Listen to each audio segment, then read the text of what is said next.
And I think that one of the biggest problems, and just if you want to know whether racism exists, look who's the president of the United States. If anybody's the biggest, I don't want to use medical terms, I don't want to talk because we're just talking. The man is that guy's a certified nut.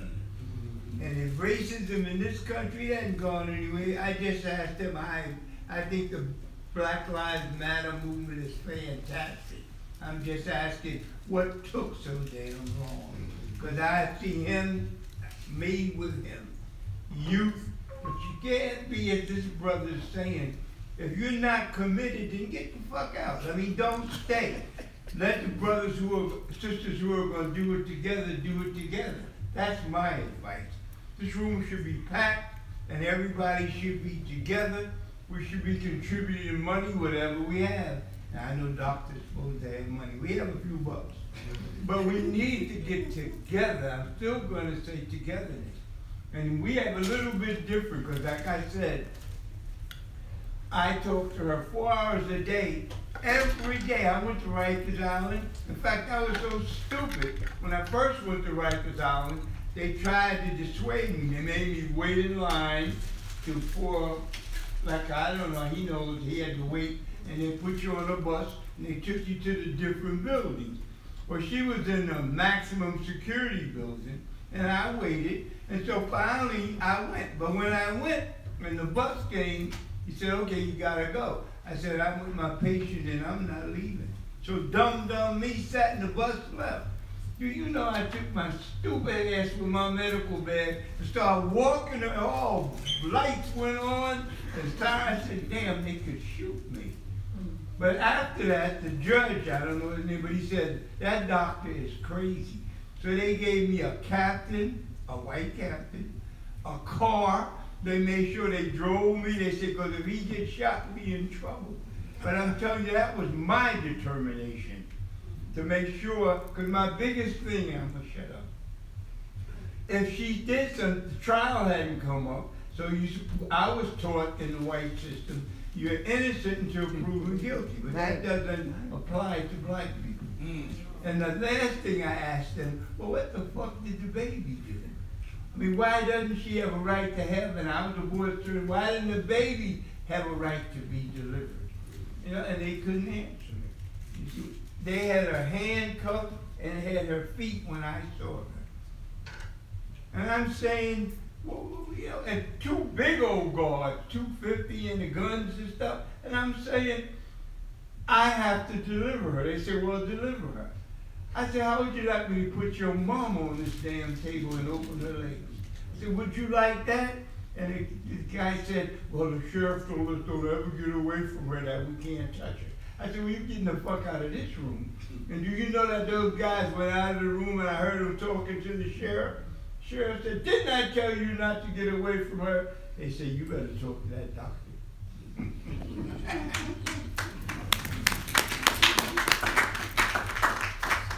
So I had one last question, but I really appreciate the comment that you just made about asking the right questions. So if you can share a few pitfalls that you think we should avoid now.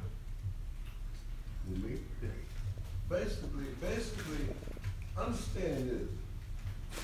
The Black Panther Party was an organization that was an open door policy. Anybody could join the Black Panther Party. As a result of that, we had a lot of infiltration.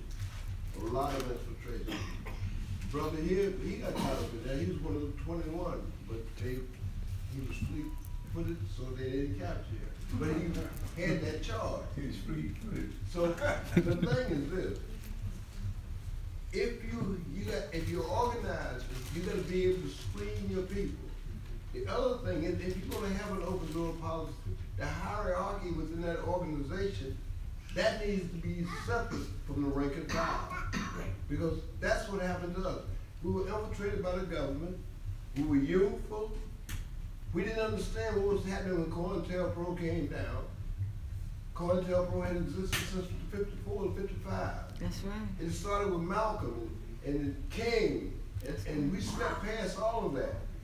And then we ended up being mostly, I forget what they call it.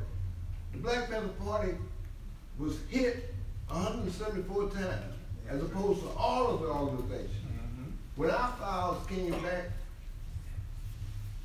rank and file, I'm rank and file. I was, what do they call them then? Oh God, Jamal, what else to it? It was my mind. But at any rate, I wasn't no Eldridge Cleaver. I wasn't Huey Newton. I got 300 some pages. And it said, this is rank and file. So the point is, you want to cut down on your infiltration. You definitely want to do that. You want to ask the right questions. You want to screen the people as best you can that come into your organization. When they come into your organization, they don't need to be knowing about the people that's making the decision. We know you're going to be democratic, you're going to have a collective vote, but let it be just that, a collective vote. You don't have these people all in the mix and whatnot. We didn't know that. You know, I don't think we did bad. I really don't think we did bad, even though all the mistakes that we made. You understand? Because it reached a point in the Black Liberation Army, and I'm gonna say this, I'm gonna need to say this. The Black Liberation Army came out of the Black Panther Party. And how I describe that, it was a birth like a woman having a difficult pregnancy. You want me to help you? Okay, the woman having this difficult pregnancy, right? It's a hard pregnancy. The baby, the Black Liberation Army, was born in blood. It was born in blood. And that meant that we lost a lot of people because it was a premature birth. But at the time with the counterintelligence program and the way they was moving on us and whatnot, and then the police in New York City was throwing kids off rooftops. Eleanor Bumper's grandmother being shot up in the Bronx and whatnot. Before all of that, the Black Liberation Army said, we cannot go on like this. We cannot go on like this. And then you have people that you slept with last night in the same room, and these people are dead in the morning. Shootouts and gun battles. They talk, I'm a Vietnam vet. I have what they call Axis 1 PTSD. They don't treat, the VA will treat me for that and take medication for nightmares and dreaming, but when you start talking about the trauma that I suffered after Vietnam, with that second war with the BLA, they won't treat you for that. You got to get that done on private. A lot of us, man, have traumas that we have not came to terms with. We are fucked up. We're walking wounded. A lot of us, not all of us, but a lot of us.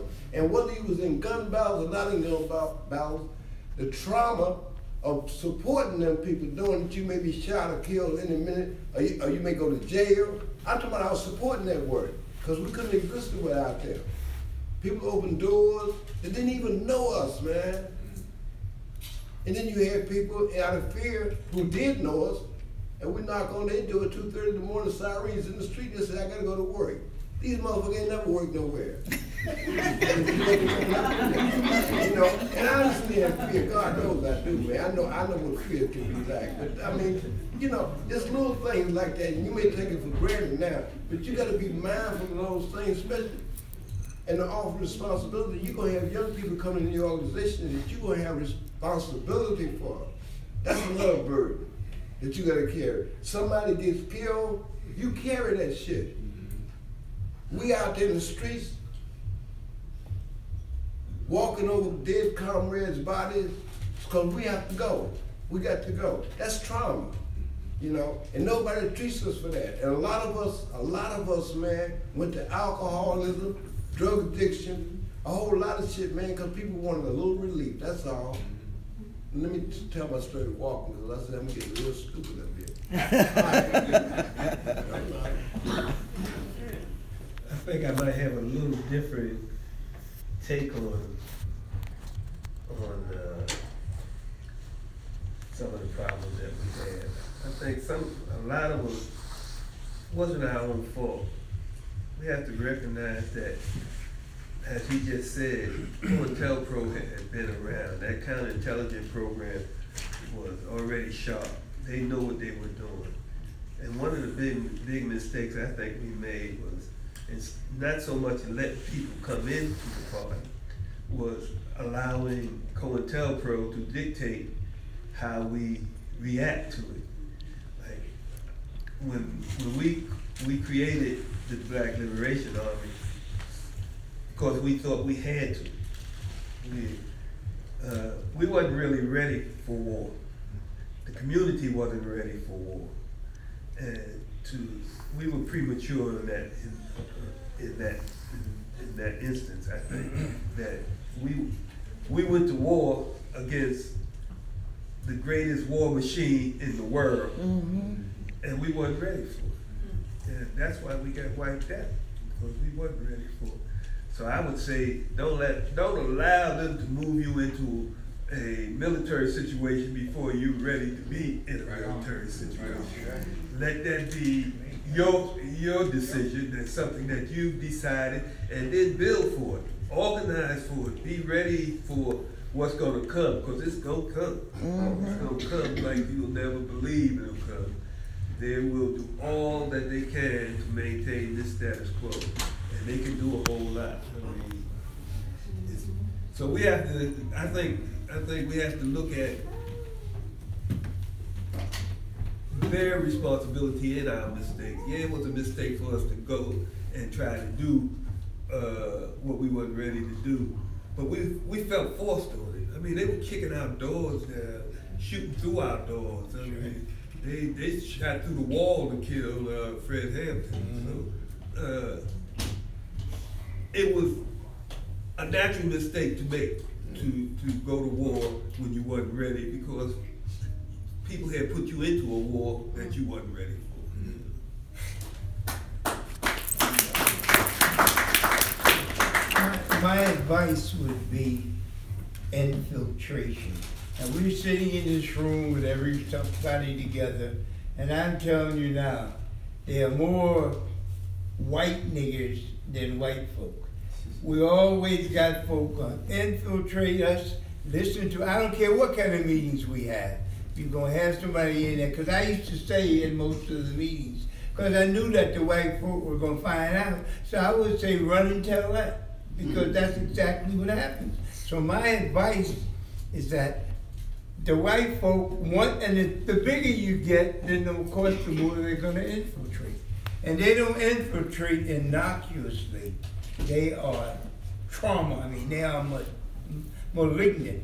They will take a young guy, look at him, and he looks nice and young, good looking like I used to look. But the point is, they will sit there and brother, look at Thomas. I mean, you know, that nigga on the Supreme Court. I mean, that's a perfect example. And now, look at, I like Steve Harvey, but look what Steve Harvey went and did. I mean, he lost my respect. You know, I'm telling you, my mother used to say, money will make you act funny. So I'm saying, and I don't have the reason, maybe, look, we're here, and I never thought I'd live to be, I'm 84, I never thought I'd make it. Because, I mean, I was military. I'm telling you, I was medical school, I raised hell. I went to Howard. There were 3 medical schools in D.C. Howard, Georgetown, and George Washington. The other 2 were all white. And Howard was slowly being infiltrated. One guy in my class, a white boy, was 56. I said, you just want to die, doctor? I mean, but they put him in with us, but they would let us go to them. So I'm explaining to you, and to you guys, infiltration. I mean, you know, I don't say don't trust, but man, and then you gotta try. How can you? And as he said, nobody wants to die. Be damned if I want to die. And I'm telling you, that's the test. You see, I enjoyed Malcolm more than I admired King, because I really believe that Malcolm believed in what he was saying. And sorry the way they took him out, but look, they took him out. The bigger you get, brother, the more problems you're going to have. And then we're all sitting in here, I know damn well somebody in here is going to run and tell it.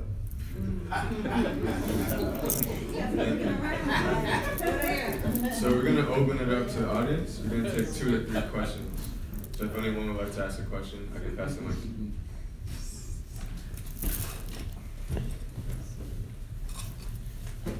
Hello, my name is Reggie. And I guess the first thing that comes to mind as far as I'm concerned right now is, I guess everybody knows one of the hottest topics right now is the Colin Kaepernick situation in the NFL, being that's the biggest sport in the country.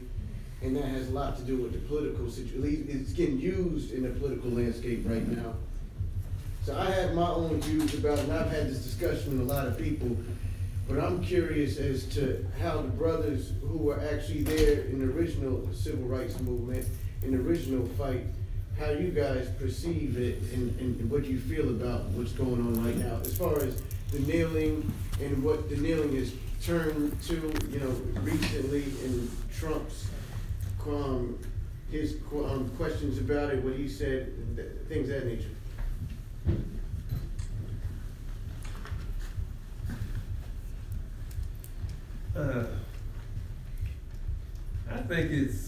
I think Colin made a courageous move when he took that stand. And I think what we have to realize and remember is why he took that stand. I think a lot of us forget, we're making it about Trump now, and we're making it about the Stars and Stripes and the song that they be singing, that racist song, what they call the anthem. They're making it about that, but that wasn't what Colin was making it about. He said it was about a protest of the murder of young black men in the streets by these racist cops. And that was a courageous move and a needed one. So I respected him very highly. In fact, I haven't watched a football game, and I love football. I haven't watched one this year. Me neither. It's killing me.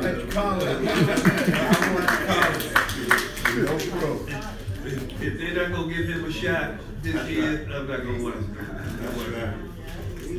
But I think that's the main thing that I see today, is that now they doing like they always do, they flipping it.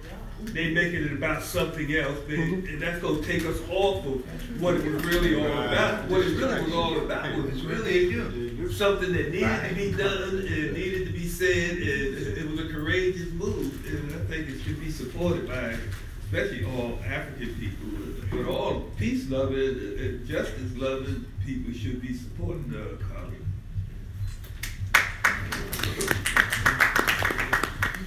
They say history is the best to reward all results. Research. Now listen to this. Look in the mic, they can't hear you downstairs. Oh God. What we have forgotten in our history, Carlos Sand and Carlos Russell and Thomas Sand, Right on. Mexico City, 1968, Black Power salute. And what they did to them brothers, they ostracized them. They couldn't even work after that.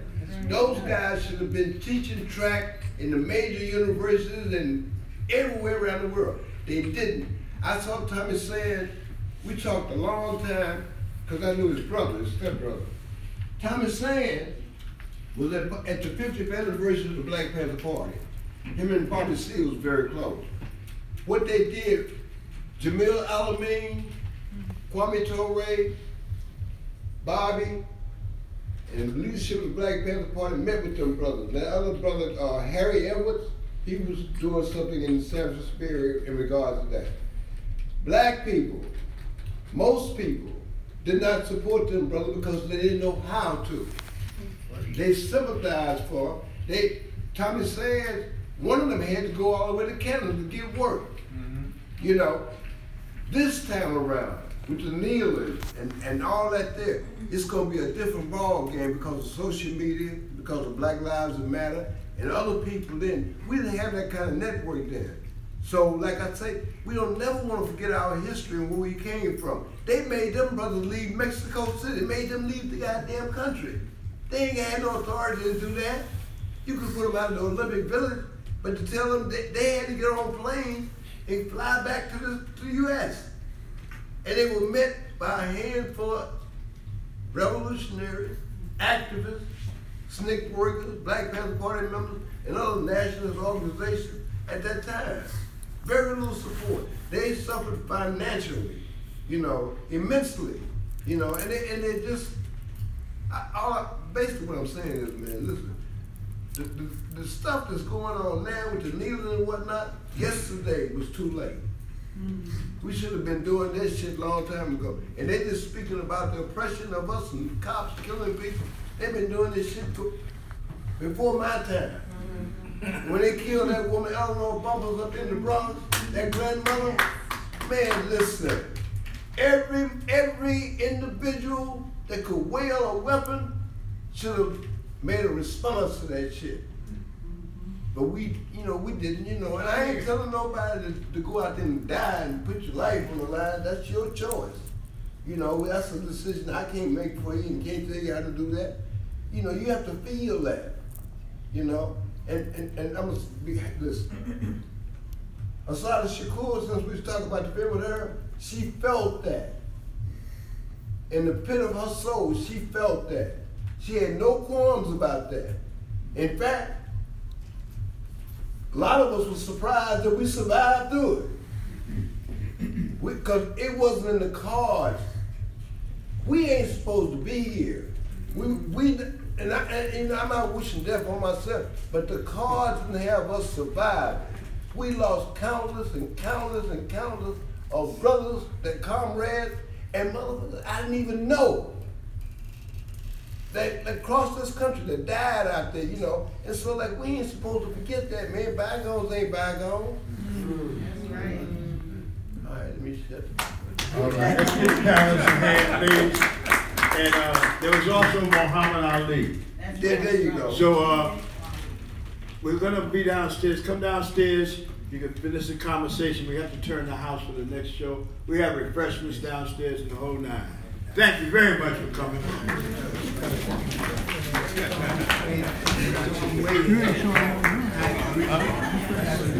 My kids used to do that, and I was good daddy when I used to stand up, and I encourage them to go my way.